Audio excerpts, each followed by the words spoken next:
Opening.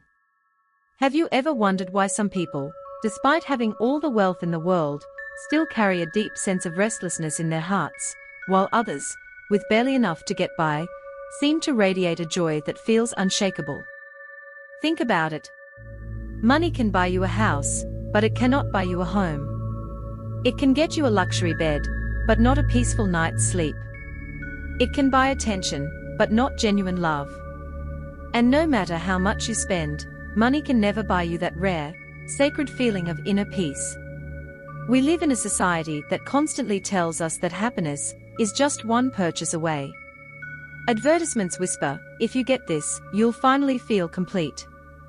Social media shouts, look at what others have, you should want that too. And yet, many who reach the top, who collect more than enough, discover that something is still missing. That gnawing emptiness cannot be filled by possessions. So what is real wealth? What is the kind of treasure that doesn't fade, doesn't rust, doesn't leave you when the market crashes, or when life takes an unexpected turn? Let me share a story. There was once a king who owned countless treasures, gold, jewels, entire kingdoms under his rule. Yet at night, his mind would not rest. He would toss and turn, haunted by fear. What if I lose it all? What if someone takes my throne? Just outside the palace walls, a farmer lived in a small hut. His only possessions were a bowl of rice, a wooden cup of tea, and the laughter of his children. That night, while the king lay restless, the farmer slept deeply, with a smile on his lips. Who, then, was truly rich? Maybe you've experienced this too, in small ways. Have you ever been so stressed about bills, promotions, or the next big purchase that you couldn't even enjoy the present moment? And then, at another time, maybe it was something simple, a walk in nature, a heartfelt conversation, or watching your child laugh, that filled you with a richness no paycheck could ever match. The truth is, wealth has very little to do with how much we have, and everything to do with how deeply we live. True treasure lies not in the bank account, but in the heart. And it begins with realizing that money, while useful, is not the final answer. It's a tool, not a destination. In this video, we are going to reflect together on 10 kinds of wealth that money can never buy, the treasures of mindfulness, compassion, wisdom, contentment, and more. These are the assets that stay with you no matter where life takes you, the treasures no one can steal, and the kind of wealth that only grows the more you share it. So as we begin, I invite you to pause for a moment. Ask yourself honestly, what are you truly chasing right now? Is it something that will fade the moment you have it, or is it something timeless that will nourish your soul for years to come? Because at the end of the day, the deepest joy doesn't come from adding more to your life, but from discovering the wealth that's already here, within you. Part 1. The Treasure of Mindfulness. Let me ask you something. How often do you find yourself living in the past, replaying regrets or old conversations? Or jumping ahead into the future, worrying about what might happen tomorrow? Most of us spend so much of our lives everywhere but here. And yet, life is only ever happening in one place, this present moment. That's why mindfulness is such a priceless treasure. There's an old story about a king who owned countless treasures. He had gold, jewels, and lands stretching farther than the eye could see. But every night, when he lay down to sleep, he was restless. His mind raced, what if someone takes my throne? What if my riches disappear? Though he held everything, he tasted peace in nothing. Just outside the palace walls lived a farmer. He had no riches, only a simple wooden hut. At the end of each day, after hours of working in the fields, he would sit quietly, sip a cup of tea, and breathe. With each sip, he was fully present. And then he would sleep deeply, with a gentle smile on his lips. Now tell me, who was richer, the king with endless gold, or the farmer with a peaceful heart? That is the paradox of life. Money can buy comfort, but it cannot buy presence. You can pay for the finest bed, but you cannot purchase a mind that rests easily on it. Mindfulness is the wealth of being fully alive in each moment, aware of your breath, your body, your surroundings, and your inner world. Think about your own life for a moment. Have you ever been so distracted by your phone, your to-do list, or your worries that you didn't even notice the taste of your meal, or the smile of someone you love? And then, maybe on another day, you took a slow walk in the park, or really listened to the sound of rain, and suddenly, everything felt vibrant, almost sacred. That shift, that's mindfulness. I've experienced this myself. There were times when I achieved what I thought I wanted, success, recognition, new opportunities, but instead of feeling fulfilled, my mind was already racing to the next thing. I was chasing shadows. It was only when I slowed down, sat quietly, and breathed deeply that I realized, this moment is already enough. That realization didn't cost me anything, yet it felt more valuable than all the paychecks I had ever earned. The beautiful thing about mindfulness is that it's always available. You don't need special tools, a retreat in the mountains, or expensive training. You can practice it right now, wherever you are. Just pause. Notice your breath. Notice your body sitting here. Feel the ground beneath your feet. For even a few seconds, step fully into this moment. That simple act is like opening a hidden treasure chest inside you. And here's the lesson: mindfulness is a wealth that never decreases the more you use it. In fact, the more you practice, the richer you become. Unlike money, no one can steal it from you. It cannot be lost in a market crash. It grows quietly, turning ordinary days into extraordinary ones. So I invite you to reflect. Do you want to live like the king, surrounded by riches but restless? Or like the farmer, simple in possessions but wealthy in presence? The choice is always in your hands, and it begins with just one mindful breath.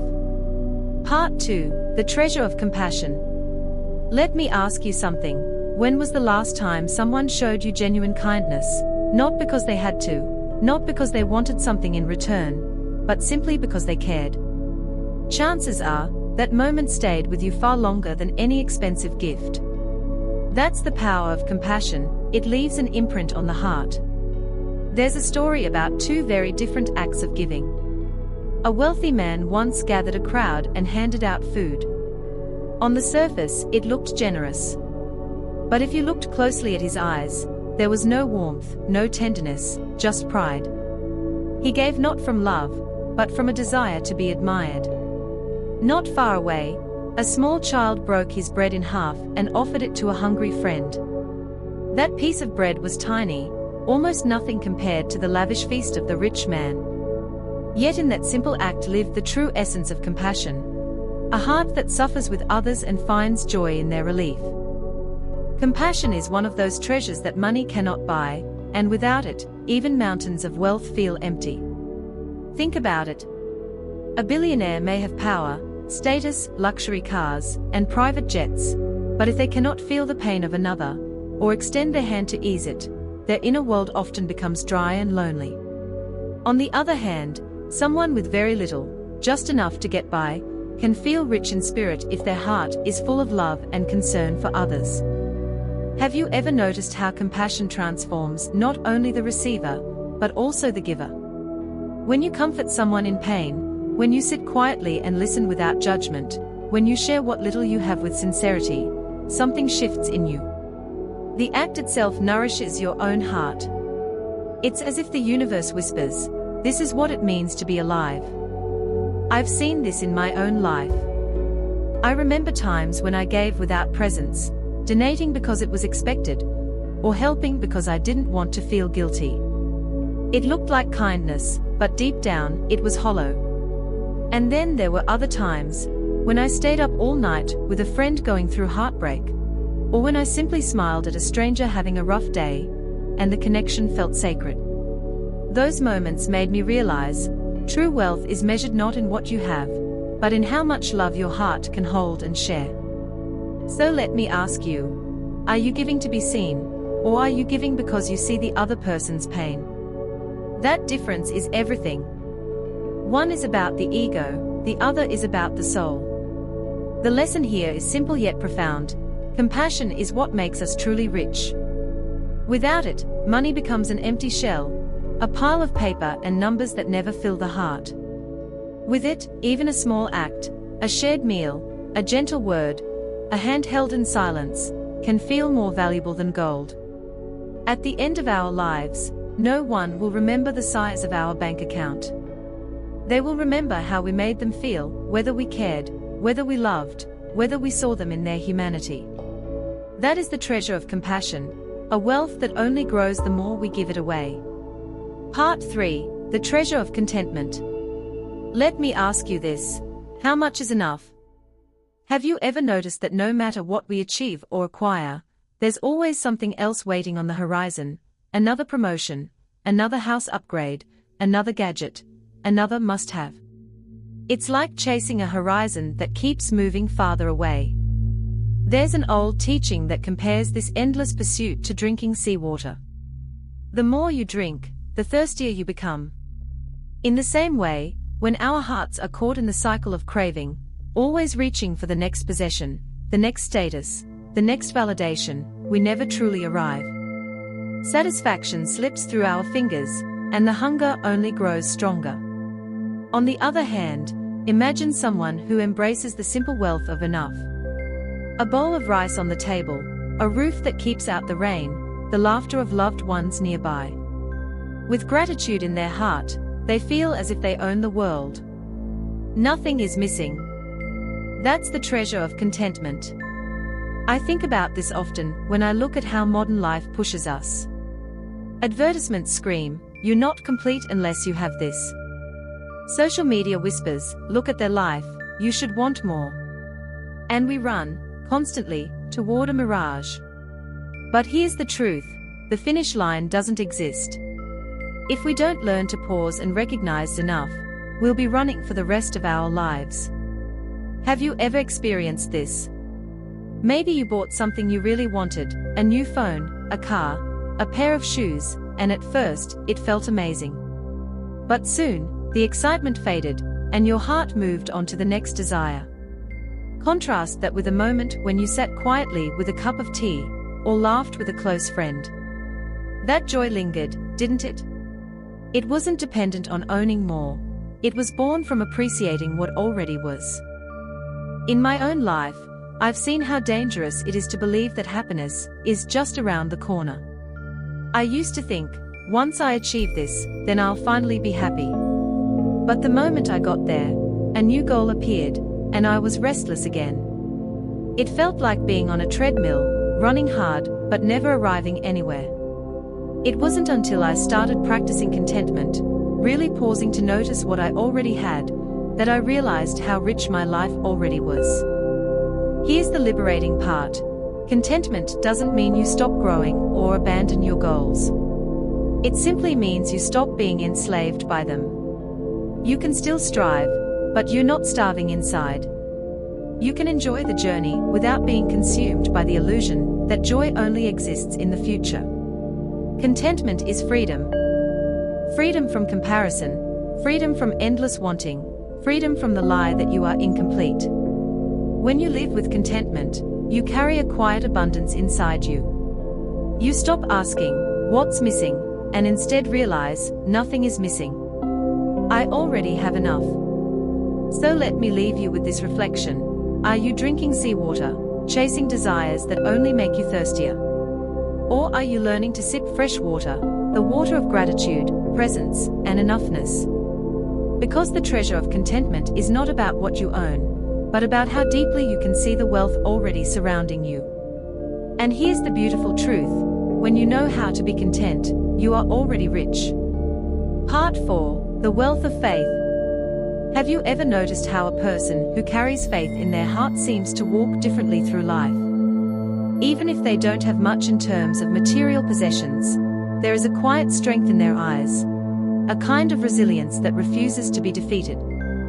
Faith is like an inner compass. It doesn't erase the storms, but it shows you the direction to sail through them. There's a teaching that says, a poor person with faith is like someone rowing a small boat with determination, eventually finding the shore.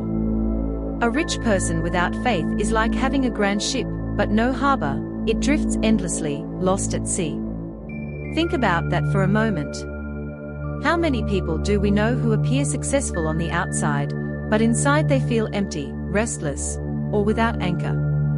And on the other hand, we've met people who own very little, yet their spirit radiates a strength that no money can buy. Faith, in this sense, isn't about blind belief. It's about trusting in the goodness of life, in your own potential, and in the path that leads you toward compassion, wisdom, and growth. When you trust that your small steps matter, when you believe that kindness has meaning even if the world doesn't always reward it immediately, that is wealth. That kind of trust becomes a source of energy that carries you through setbacks, heartbreaks, and uncertainty. I remember once meeting a man who lost his job, his home, and much of what he owned. But what struck me wasn't his misfortune, it was the way he carried himself. He told me, "I believe this isn't the end, it's just a bend in the road." That faith didn't give him a house overnight, but it gave him the courage to keep moving. Years later, he built a simple but fulfilling life, not by chasing riches, but by holding on to the conviction that every step forward was worth it. Now, let me ask you, if today all your material wealth disappeared, what would you rely on to keep going? Would you still have something solid inside to lean on? Faith is exactly that, an invisible treasure chest within you. No one can steal it. No market crash can erase it. And unlike money, the more you use it, the stronger it becomes. In a world full of uncertainty, economic ups and downs, relationships that may falter, health that can change overnight, faith is what steadies your heart. It tells you, even if today feels heavy, tomorrow holds possibility. And when your trust is rooted in goodness, in kindness, in something larger than your ego, that trust doesn't just carry you, it uplifts those around you too. So here's the lesson: faith in goodness is not just a belief, it's a real form of wealth. It is the invisible currency that sustains us when everything else feels unstable. With it, even the poorest person is rich in spirit. Without it, even the wealthiest may find themselves lost. Take a moment to reflect. What is it that you truly put your trust in each day? Is it money, status, or the stock market? Or is it something deeper? Something that gives you peace no matter what changes around you? Because in the end, faith is not about having proof, it's about having direction. And when you have that direction, life's storms no longer push you off course. They simply remind you that your anchor is within. Part 5. The Wealth of Wisdom. Have you ever noticed that knowledge and wisdom are not the same thing? We live in a time when knowledge is more accessible than ever. You can buy courses, download books, or Google the answer to almost any question within seconds. But wisdom, true wisdom, cannot be bought. It has to be lived, tasted, and realized in the depths of your own heart. There's a teaching that says, you can spend money to purchase knowledge, but you cannot buy wisdom. Wisdom comes from deep reflection, from experiencing life, and from seeing clearly the truths of impermanence, suffering, and non-self. Think about that for a moment. How many wealthy people can afford the best education in the world, yet still make choices that lead to suffering? And how many ordinary people, without fancy degrees, carry a quiet wisdom that guides not only their own life, but also becomes a blessing to others? Wisdom is like light. Knowledge may fill your shelves with books, but wisdom lights the path ahead when you're standing in the dark. Without wisdom, money can become a tool of destruction, fueling greed, feeding illusions, or causing pain. With wisdom, even a small amount of money can be used skillfully, bringing peace and meaning rather than stress. Let me share a story. I once knew a woman who inherited a large sum of money. She was generous at first, but without discernment, she gave to people who took advantage of her, and she invested in things she didn't understand. Eventually, she lost almost everything and carried deep regret. Another person I met had far less, just enough to cover her needs, but with wisdom, she managed her resources with clarity. She spent with purpose, gave with kindness, and lived without debt. Who was richer? The one with wisdom, not the one with a bank full of dollars. Now, let me ask you, when you make decisions about money, relationships, or even your time, what guides you, impulse, fear, or wisdom? Imagine standing at a crossroads in life. One road looks shiny and promises quick rewards, the other seems quieter, but it aligns with your values. Without wisdom, it's tempting to chase the shiny road. With wisdom, you recognize what truly leads to peace. The beauty of wisdom is that it grows with practice. Every moment of mindfulness, every honest reflection, every time you pause to ask, what is the deeper truth here? That's when wisdom blossoms. It's not something far away, it's cultivated in the choices you make today. Here's the heart of the lesson. Wisdom is the wealth that no thief can steal, no market can crash, and no aging process can erase. It is the inner light that helps you use money well, love deeply without attachment, and live freely without being trapped by illusions. So, if you're searching for real wealth, don't just fill your mind with information, nurture wisdom. Let life teach you. Let silence guide you. And remember, the richest person in the room is not the one with the most money, but the one with the clearest insight. Part 6. The Wealth of Patience. Have you ever noticed how quickly anger can burn through everything we've built? It's like a spark that, if not tended carefully, can turn into a wildfire, destroying relationships, trust, and even the peace within ourselves. Money may buy you comfort, but it cannot buy patience. And without patience, even the richest person is poor in spirit. There's an old teaching that says, a person with wealth, but without patience is easily provoked and easily loses everything. But a person who carries patience in their heart turns every word and action into a force of transformation. Let that sink in for a moment. Think about it. How many times have we seen successful, wealthy individuals lose their reputation, their family, or their inner peace, simply because they couldn't control their temper? On the other hand, we sometimes meet people with far fewer resources, but their patience is like a shield. They absorb life's storms without breaking, and somehow, they leave behind an atmosphere of calm wherever they go.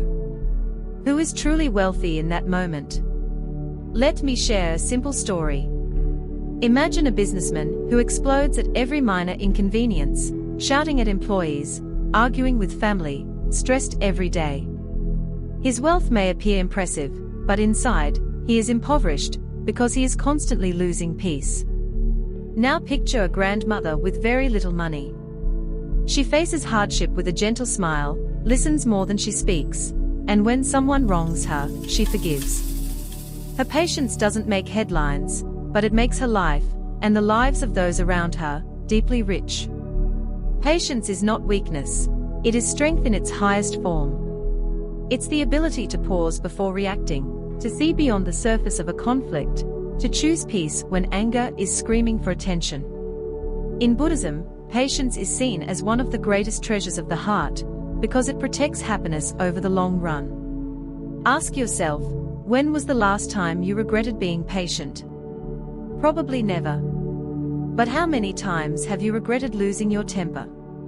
We all have scars from words spoken in anger, moments we can't take back. Patience prevents those wounds before they happen. Here's something personal. I've noticed that the moments when I practiced patience, even though it was hard, later became some of the most important turning points in my life. Patience gave space for truth to reveal itself, for relationships to heal, and for opportunities to arise that I would have missed if I had acted out of anger. So the lesson is clear. Patience is not just about tolerating delays or difficulties. It is about guarding the treasures of peace, love, and long-lasting happiness. It transforms irritation into understanding, conflict into compassion, and loss into wisdom. The true wealthy person is not the one who wins every argument, but the one whose patience preserves joy, trust, and harmony for years to come. So next time anger rises within you, ask yourself, what am I about to lose if I give in to this? And what might I gain if I choose patience instead? That pause might just be the most valuable investment of your life. Part 7. The Wealth of Morality. Let me ask you a question. What do you think truly protects a person? Gold locked away in a vault, or the kind of integrity that no one can ever take away? There's an old story that illustrates this perfectly. A man possessed mountains of gold, but he used his riches to manipulate, exploit, and harm others. On the outside, he seemed powerful, untouchable. But inside, his nights were restless. His heart was full of fear, and every relationship was poisoned by mistrust. All that gold could not buy him peace. Now contrast that with a humble villager.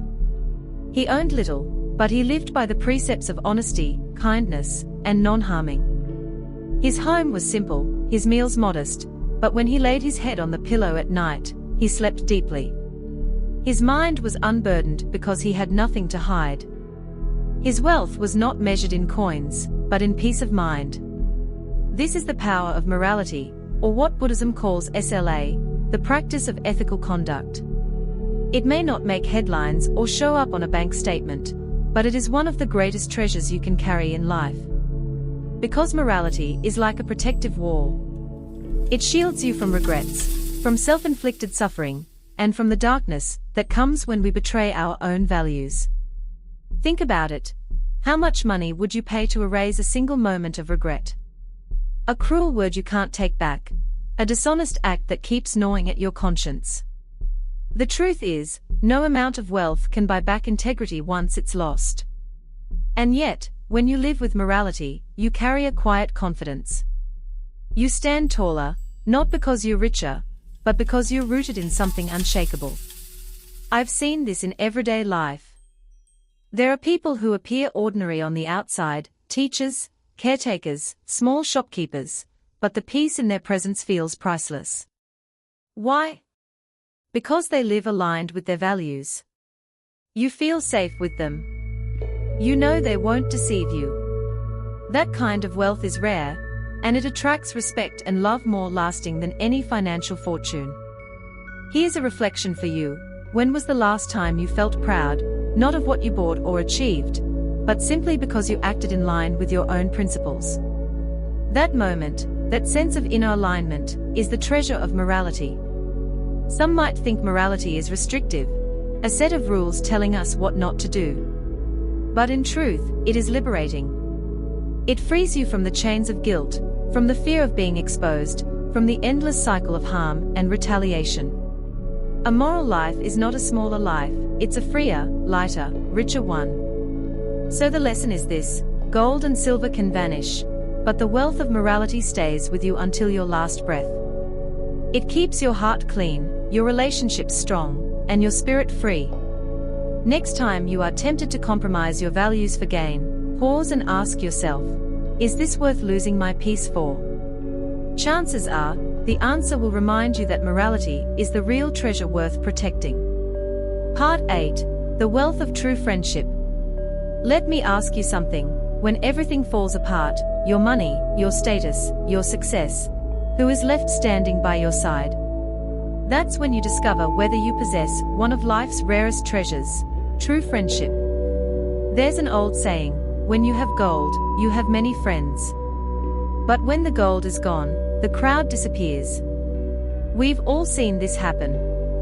People are quick to gather when there's wealth to share, parties to attend, or benefits to gain. But when hardship knocks at your door, the room suddenly empties. And yet, if even one person stays, one who offers their shoulder when you have nothing to give in return, you are richer than the wealthiest person alive. Let me share a simple picture. Imagine a man who once had immense wealth. His home was always full of people, laughter, and chatter. But when financial collapse struck, those voices vanished. He felt abandoned, betrayed. Yet in his darkest night, one old friend showed up with nothing more than a warm meal and a listening ear. That single gesture of loyalty was worth more than all the riches that had slipped away. This is the essence of true friendship. It isn't measured by how often someone joins your celebrations, but by whether they walk beside you when the path is rough. A genuine friend is like a mirror, reflecting not your achievements, but your truest self, even your flaws, with compassion and acceptance. Think about your own life. Who are the people you could call at 2 a.m. without hesitation? And more importantly, are you that kind of friend to someone else?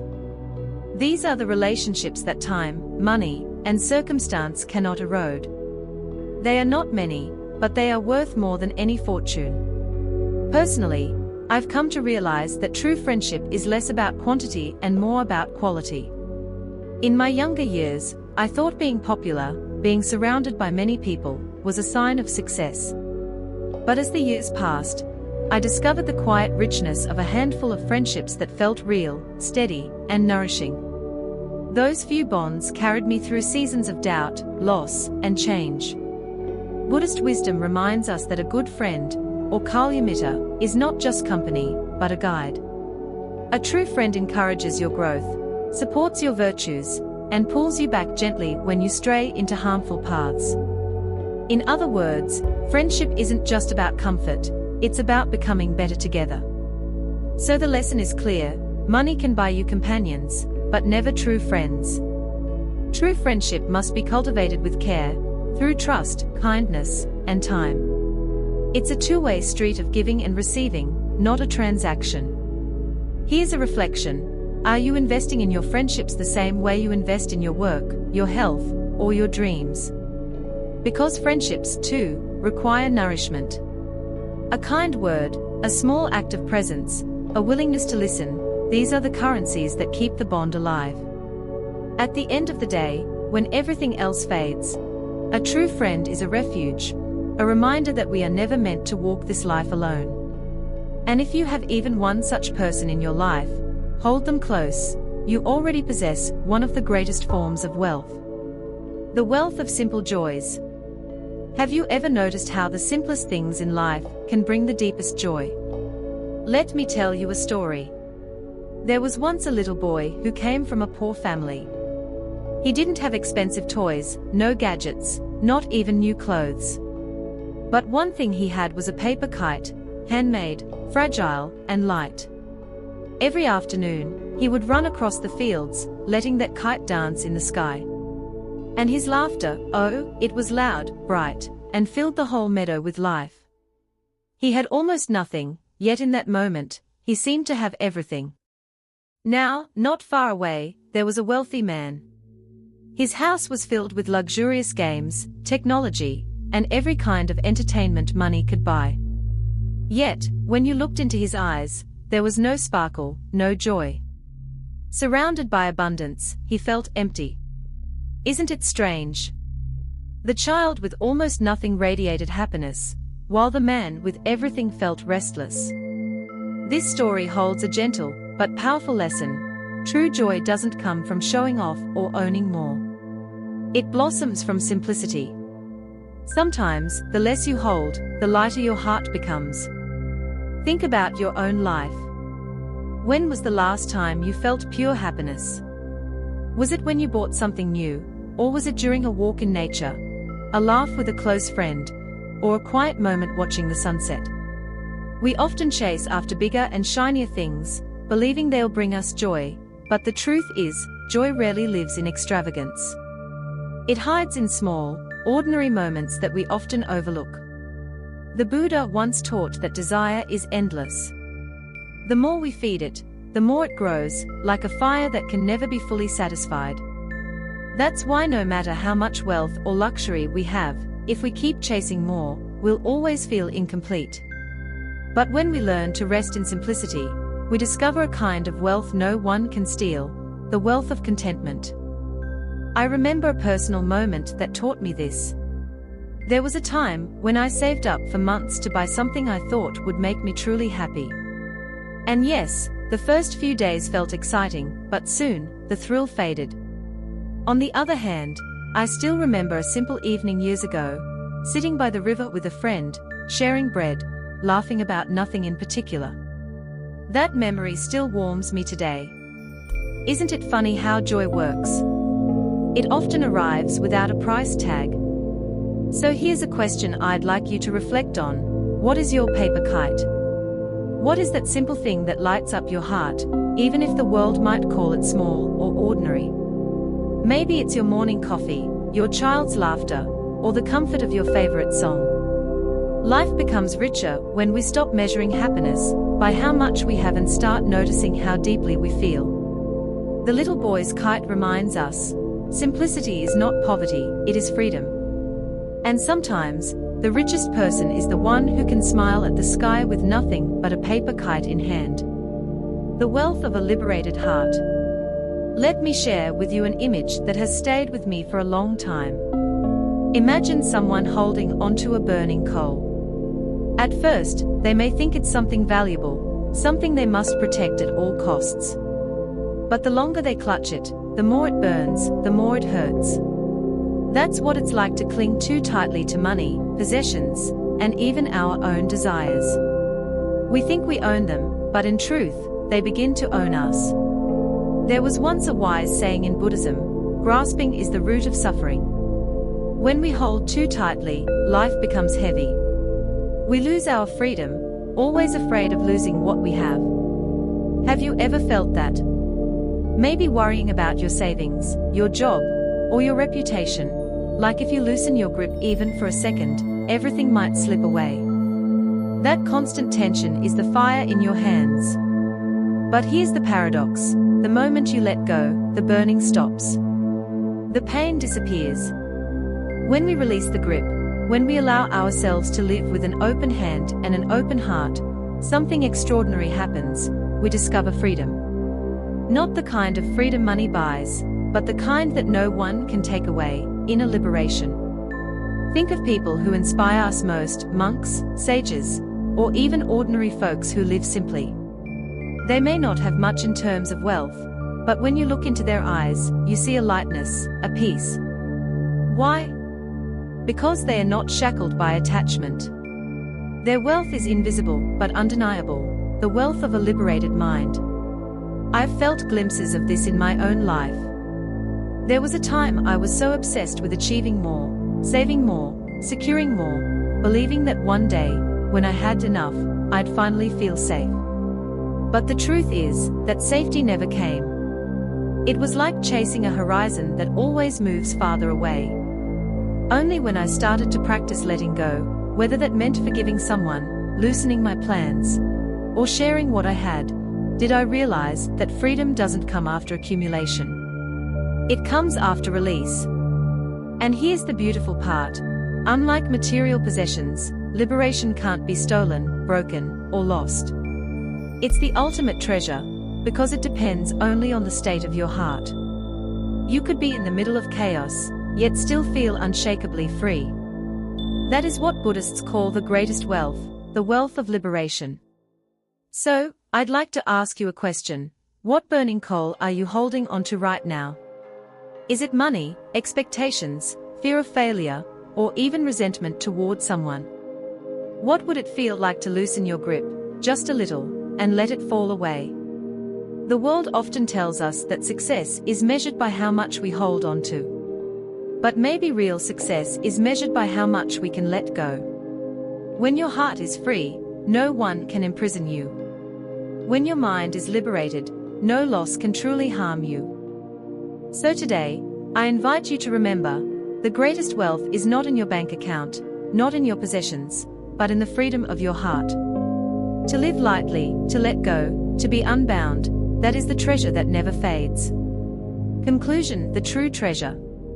As we come to the end of this reflection, I want to leave you with one essential truth: money is only a tool, not the destination. We spend much of our lives chasing numbers, bigger paychecks, larger homes, newer cars, believing that somewhere along that road lies lasting happiness.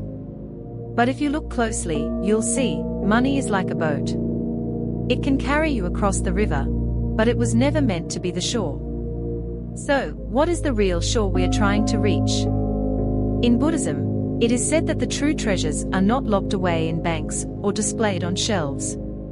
They live quietly in the heart: mindfulness, compassion, wisdom, and liberation.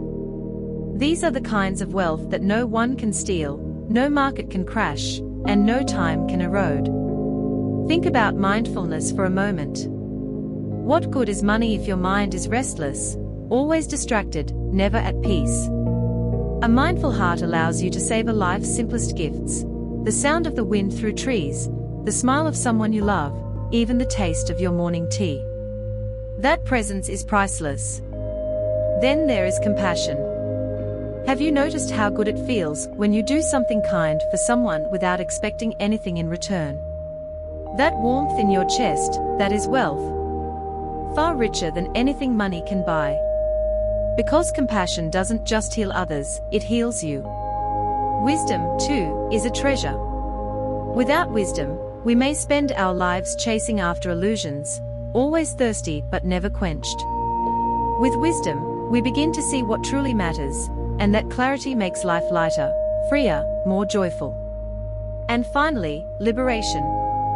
The ability to let go. To no longer be chained by fear, greed, or attachment.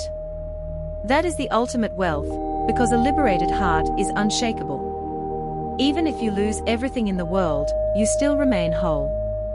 I often think of it this way: you can be poor in possessions yet rich in spirit, or you can be rich in possessions yet poor in spirit. Which would you choose?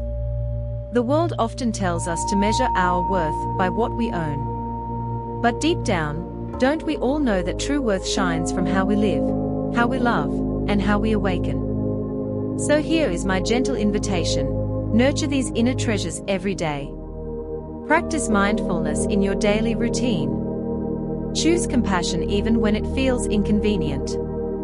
Seek wisdom not from accumulation, but from reflection.